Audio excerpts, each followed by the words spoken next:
मैदा इतना फिट कि एक ही डिकार से सब खाया पिया भस्म। नुस्खा बड़ा कीमती है, नोट कर लें। पुदीना खुश्क 20 ग्राम, देसी अजवाइन 20 ग्राम, बड़ी इलायची 20 ग्राम, बाइकार्ब 10 ग्राम, काली मिर्च 20 ग्राम, स्याह नमक 20 ग्राम। इन सारी चीज़ों को पीस के इनका पाउडर कर लें। चाय वाली आधी चम्मच सुबह और चाय वाली आधी चम्मच शाम, खाना खाने के आधा घंटा बाद नीम गर्म पानी के साथ इस्तेमाल करें। इंशाल्लाह मैदा इतना फिट हो जाएगा कि खाया पिया सब भस्म हो जाएगा।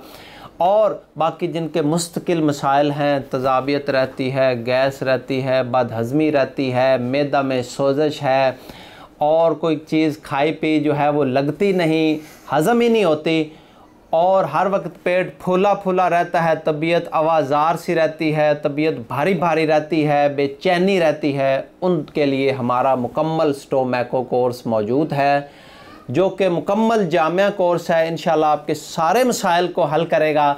तो ये कोर्स आपने हमारे इन नंबरों पर रब्ता करके मंगवाना होता है।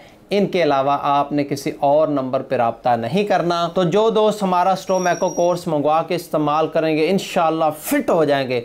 अपना बड़ा ख्याल रखा करें, अपनी सेहत का ख्याल रखा करें। अपने तबीब सरफराज को दीजिए इजाज़त, दुआओं में याद रखिए। अल्लाह हाफ़िज़।